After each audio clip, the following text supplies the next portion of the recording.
Kodaikanal Resort Plots for sale. For more information, contact 7667008999. Kambur Selvaraj அவர்கள் நம்ம already பேசியிருந்தா ஒரு தலைமறைவாக இருந்தார், இப்போ கைது பண்ணியிருக்காங்க. கனிம வள கொள்ளைன்னு நீங்கள் எதிர்த்தீங்கன்னாக்கா புதுக்கோட்டை ஜாபர் அலி மாதிரி தான் நிலமை. இப்போ எல்லா இடத்துலையும் நீங்கள் வந்து அந்த அவங்கள முக்கிய பட்டியலில் வச்சுருவாங்க, அப்புறம் அவரையும் முக்கிய பட்டியலில் வைக்கிறாங்க. இப்போ மேலூர் அதற்கு அருகே ஒரு 1000 ஏக்கருக்கு மேலே சிப்காட் எடுக்கிறாங்க.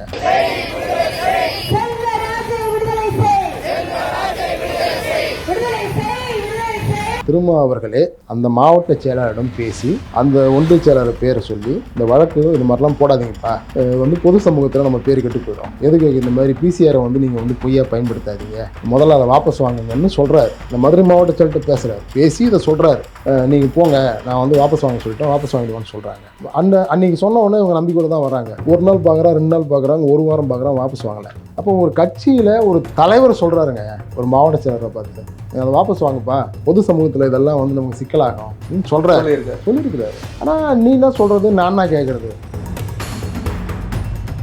அந்த பிசிஆர் வழக்கு போட்டதை வந்து திருமாவளவனை வந்து விமர்சனம் பண்ணுறாங்க. அவங்க நாங்களாம் வாபஸ் வாங்க முடியாதுன்னு சொன்னவங்க ஆடு மாடு மாநாடு நடத்தினவங்களை பார்த்து சாதி வெறியின் உச்சம், ஆடு மாடு மேய்க்கவனுக்கு எங்கே சாதி வெறி வந்துச்சு. இப்போ திருமாவளவனை பலி கொடுக்கின்றார்கள். இப்போ கம்பூர் செல்வராஜ் நாங்கள் மீட்டெடுத்து அவர் சமூக போராளி தான், அவர் மக்கள் போராளி தான், எங்களுக்கு பிரச்சனை இல்லை. அவர் பொய் வழக்குன்னு மக்களுக்கு தெரியும். நாங்கள் கம்பூர் செல்வராஜை மீட்டெடுப்போம், திருமாவளவன் அவர்களை விசிகா மீட்டெடுக்குமா? அப்போ அதை சந்தித்து சீமானுக்கு விளக்கப்படுத்தி ஒரு அறிக்கையை கொடுக்கறதுக்காக போறாரு. போய் சந்திப்பது என்பது காவல்துறைக்கும் உளவுத்துறைக்கும் தெரிந்து அவர் வெளிவந்த பிறகு கைது செய்யப்படுகிறார். நான் சந்திச்சாரா? சீமானை சந்திச்சார் கம்பூர் செல்வராஜ். அங்கிருந்து வெளியே வந்த பிறகு தான் கைது செய்யறான். சீமானை பார்த்துட்டு வெளியே வந்த பிறகு தான் கைது செய்யறான். எனக்கு தெரிந்து ஆம்ஸ்ட்ராங், ஜெகன்மூர்த்தி, மல்லை சத்யா இதுமாரி தொடர்ச்சியாக இவர்கள் மீது நடத்தக்கூடிய தாக்குதல் எல்லாம் ஒரு குறிப்பிட்ட சமூகத்தின் மீது சமூகத்தை தட்டுவதாகவே நான் பார்க்கிறேன். தமிழ் தேசியவாதிகள் ஒரு மாசா திரண்டு நிற்கிறாங்க. அவர்கள் ஒன்றும் நாம் தமிழரை ஆதரிப்பாங்க, இல்லைன்னா சும்மாவே இருப்பாங்க. அப்போது நாம் தமிழர் தமிழ் தேசியவாதிகள் இந்த சேர்க்கையை வந்து சிக்கலானதாக அவங்க பார்க்குறாங்க. சும்மா இருந்தால் கூட அவன் திமுக எதிராக தான் பேசுவான் அப்படிங்கிறத கணிக்கிறாங்க. அதனால் தமிழ் தேசியவாதிகள் மீதான ஒடுக்குமுறை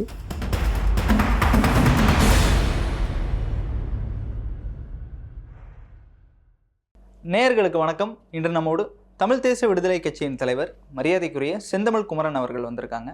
சார் வணக்கம். சார் வணக்கம். கம்பூர் செல்வராஜ் அவர்கள் நம்ம ஆல்ரெடி பேசியிருந்தா ஒரு தலைமறைவாக இருந்தார், இப்போ கைது பண்ணியிருக்காங்க. மக்கள் மறுபடியும் ஜூன் 15 மேலூரில் போராட்டம் நடத்தியிருக்காங்க. இதோட பின்னணி என்ன? ஏற்கனவே வந்து அவர் வந்து ஒரு சிப்காட்டுக்கு எதிராக போராடுவது, கல்குவாரிகளுக்கு எதிராக போராடுவது, மக்கள் பிரச்சனைகளுக்காக போராடுவது, இதெல்லாம் வைத்து அந்த கம்பூரை சுற்றி அந்த மதுரை, கொட்டாம்பட்டி இந்த பகுதியில் இருக்கக்கூடிய அந்த காவல் நிலையத்தை சேர்ந்தவங்க, அரசு அதிகாரிகள் இவங்கெல்லாம் அவரை வந்து ஒரு நோட்டம் வைத்திருக்கிறார்கள். ஏன்னா இப்போ நீங்கள் வந்து கனிம வள கொள்ளைன்னு நீங்கள் எதிர்த்தீங்கன்னாக்கா புதுக்கோட்டை ஜாபர் அலி மாதிரி தான் நிலமை. இப்போ எல்லா இடத்துலையும் நீங்கள் வந்து அந்த அவங்கள முக்கிய பட்டியலில் வச்சுருவாங்க, அப்புறம் அவரையும் முக்கிய பட்டியலில் வைக்கிறாங்க. இப்போ மேலூர் அதற்கு அருகே ஒரு 1000 ஏக்கருக்கு மேலே சிப்காட் எடுக்கிறாங்க. அந்த இடத்துல தான் வந்து விடுதலை சிறுத்தைகள் கட்சியினுடைய மேற்கு ஒன்றிய செயலாளர் கார்மேகம்னு ஒருத்தர், அவர் மூலிமா தான் வந்து பட்டியல் சமூக இளைஞரை வைத்து ஒரு பொய்யாக தீண்டாமை வன்கொடுப்பு வழக்கின் சட்டத்தின் கீழே ஒரு வழக்கு புனையப்படுது.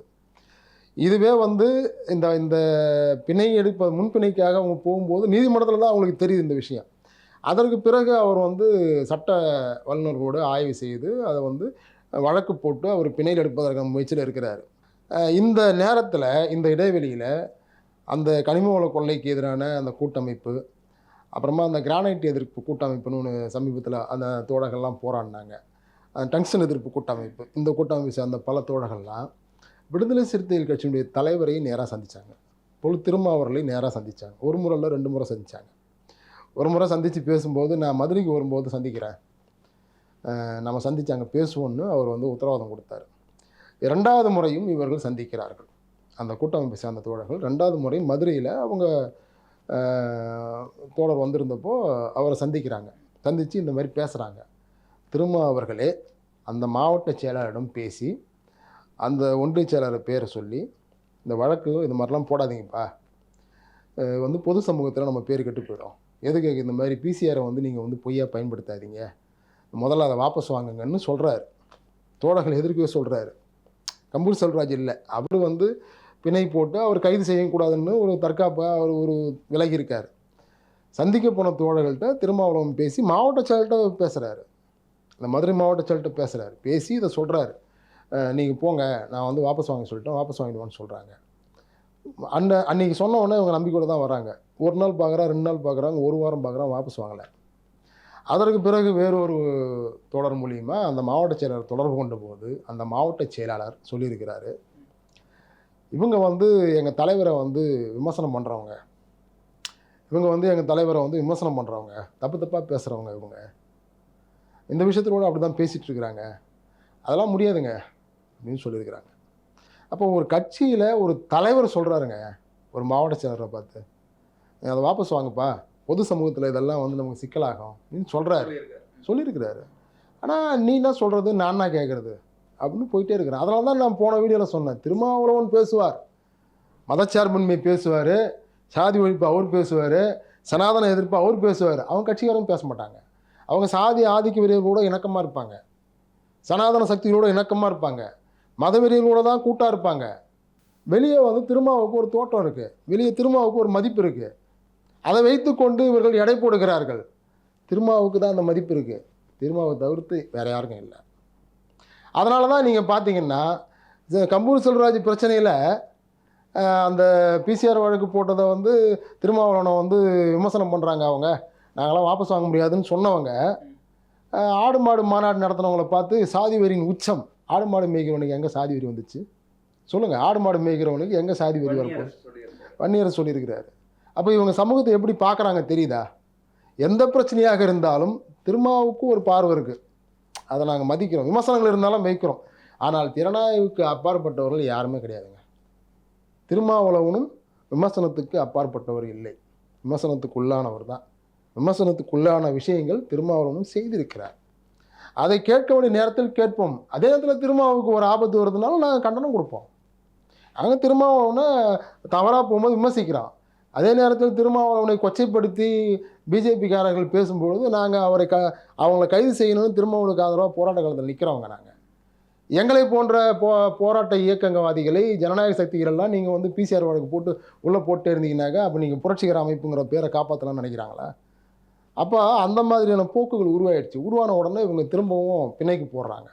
பிணை போட்ட உடனே பிணை தள்ளுபடி ஆகுது, அந்த முன்பிணை போடுறாங்க, தள்ளுபடி ஆகுது.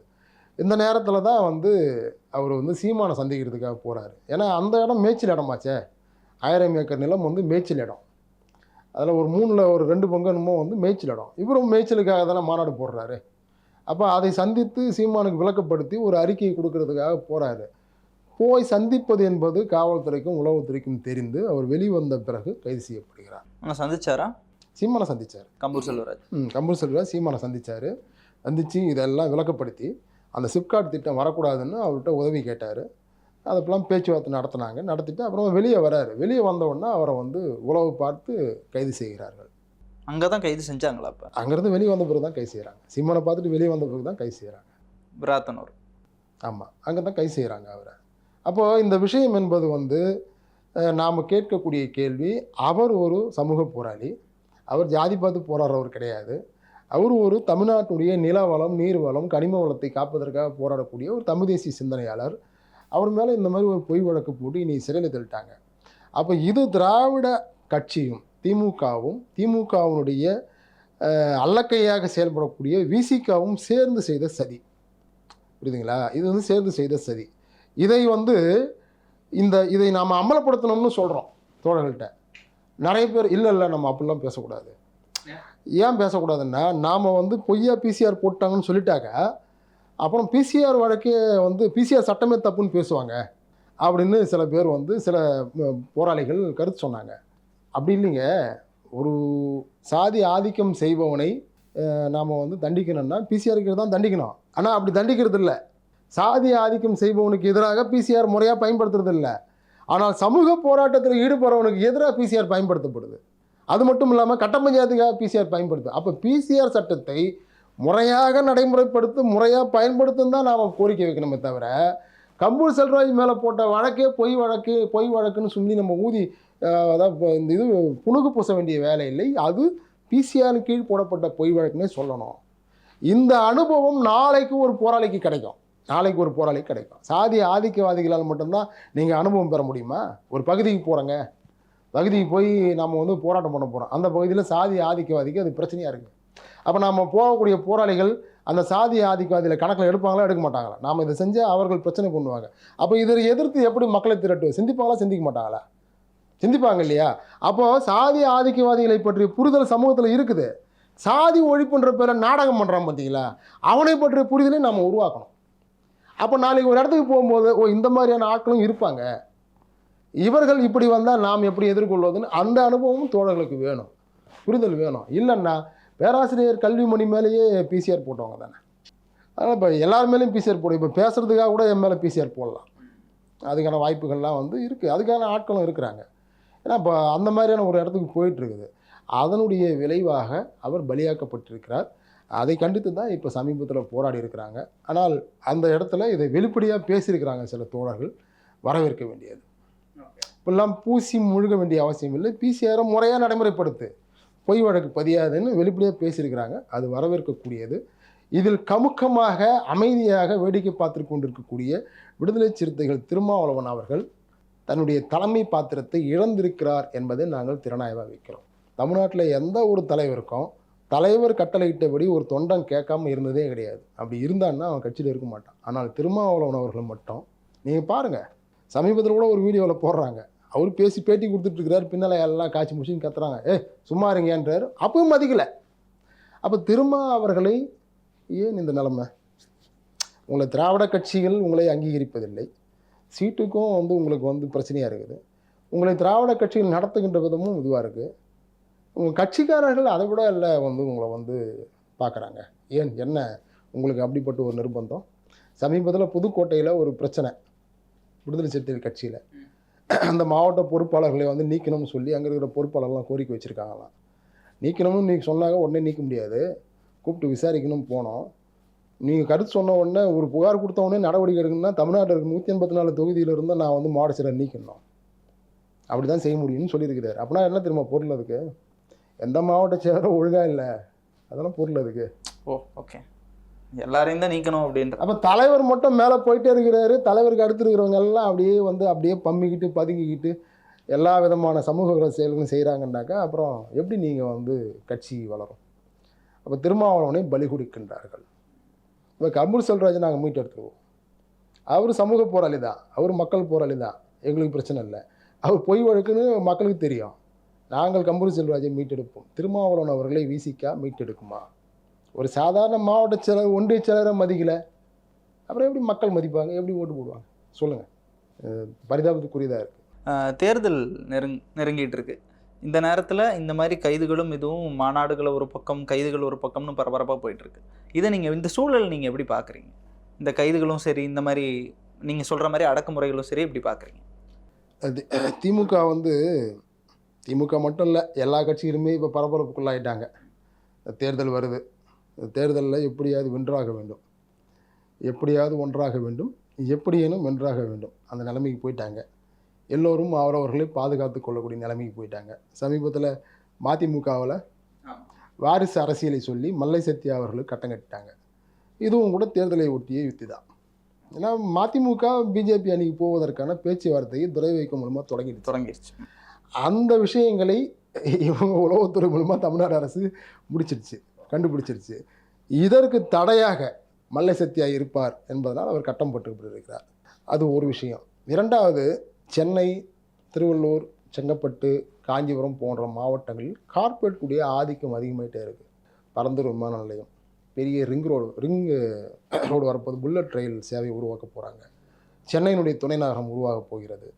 அப்போ இந்த 4 மாவட்டங்களை மையப்படுத்தி ஆளும் வர்க்கம் மிகப்பெரிய முதலீட்டில் மிகப்பெரிய லாபத்தை கொள்ளையடிக்க பார்க்கிறார்.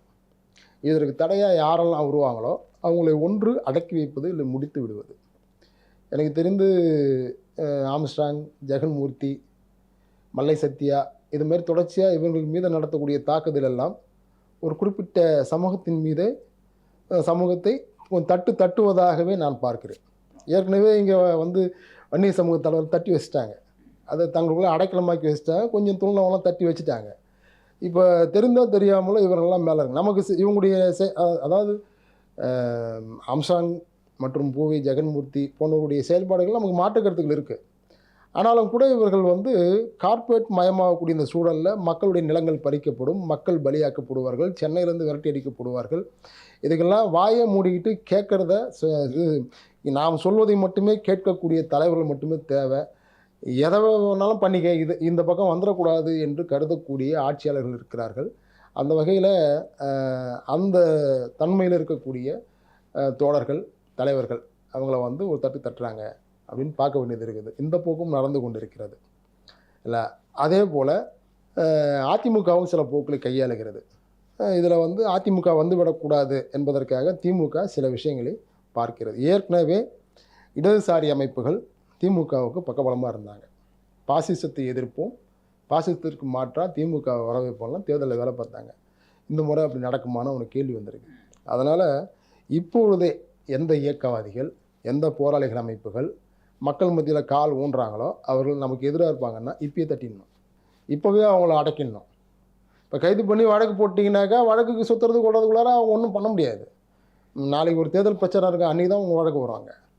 இப்போ பழைய வழக்குகள்லாம் கிளறப்படுது. எங்கள் மேலே இந்த பழைய வழக்கெலாம் கூட இப்போ கிளறி நீதிமன்றத்துக்கு வா அங்கே வான்றாங்க. இப்போ எத்தனை மாதத்துக்கு எத்தனை முறை, ஒரு மாதத்துக்கு எத்தனை முறை நீதிமன்றத்துக்கு போகிறோன்னு எங்களுக்கு தெரில. அப்போ போராட்ட களங்கள் வந்து கொஞ்சம் இது இப்போ தான் இந்த 4 ஆண்டுகளுக்கு கழித்து இப்போ இந்த வேலையை செய்கிறாங்க. அப்படியான ஒரு போக்காக போராளிகள் இலக்கு வைக்கப்படுகிறார்கள். அது திமுகவுடைய ஆட்சியை காப்பாற்றிக் கொள்வதற்காக, அவருடைய நலனுக்காக இலக்கு வைக்கப்படுகிறார்கள். குறிப்பாக தமிழ் தேசியவாதிகள் தான் இதில் அதிகமாக பாதிக்கப்படுவாங்க. ஏன்னா இடதுசாரி அமைப்புகளில் பெரும்பாலானவங்க திமுக தான் புரட்சிகர கட்சின்னு முடிவுக்கு வந்துட்டாங்க. புரியுதுங்களா? தலித் இயக்கங்களை பொறுத்தவரையில் கேட்பதற்கு ஆள் இல்லை. அதனால் அவங்க என்ன பண்ணுவாங்க, சண்டை போடுவாங்க, கத்தி கத்தி பார்ப்பாங்க. தமிழ் தேசியவாதிகள் ஒரு மாசா திரண்டு நிற்கிறாங்க. அவர்கள் ஒன்று நாம் தமிழரை ஆதரிப்பாங்க, இல்லைன்னா சும்மாவே இருப்பாங்க. அப்போது நாம் தமிழர் தமிழ் தேசியவாதிகள் இந்த சேர்க்கையை வந்து சிக்கலானதாக அவங்க பார்க்குறாங்க. சும்மா இருந்தால் கூட அவன் திமுக எதிராக தான் பேசுவான் அப்படிங்கிறத கணிக்கிறாங்க. அதனால் தமிழ் தேசியவாதியின் மீதான ஒடுக்குமுறை தீவிரமாகும். இதை வந்து நாம் இப்படி தான் பார்க்க வேண்டியது இருக்குது. அதனால தான் நான் சொன்னேன் உங்களுக்கு, ஒரு பெண் தன்னுடைய பழைய விஷயத்தை சொல்லி வழக்கு போடும்பொழுது 7 ஆண்கள் உட்கார்ந்து கொண்டு அந்த பெண்ணுக்கிட்ட வந்து விசாரணை பண்ணுறாங்க. செய்தித்தாளில் வருது. இதை பற்றி பேச மறுக்கிறாங்க. ஒரு சாதாரண 5 வயது பெண் குழந்தையிலிருந்து 80 வயது மூதாட்டி வரையில் இன்றைக்கு பாலியல் பலாத்காரம் செய்யப்பட்டிருக்கிறார்கள். பெண்கள் மிகப்பெரிய அளவில் பாலியல் சுரண்டலுக்கு உள்ளாக்கப்பட்டு கொண்டு இருக்கின்றார்கள். அப்போ இதை எதிர்த்து போராடுவதற்கு மாறாக இந்த மாதிரி விஷயங்களில் கவனம் செலுத்திக்கிட்டு அவர் அப்படி பேசினார், இவர் இப்படி பேசினார், இப்படி பேசுவதன் மூலமாக திசை திருப்பி தங்களுடைய ஆட்சியை காப்பாற்றிக் கொள்வதற்கான போக்கு நடந்து கொண்டு இருக்கிறதா நம்ம பார்க்க வேண்டியது. நன்றிண்ணா. பல்வேறு கருத்துக்களையும் தகவல்களையும் பகிர்ந்துட்டீங்க. உங்கள் நேரத்திற்கும் கருத்துக்கும் ரொம்ப நன்றி. மகிழ்ச்சி.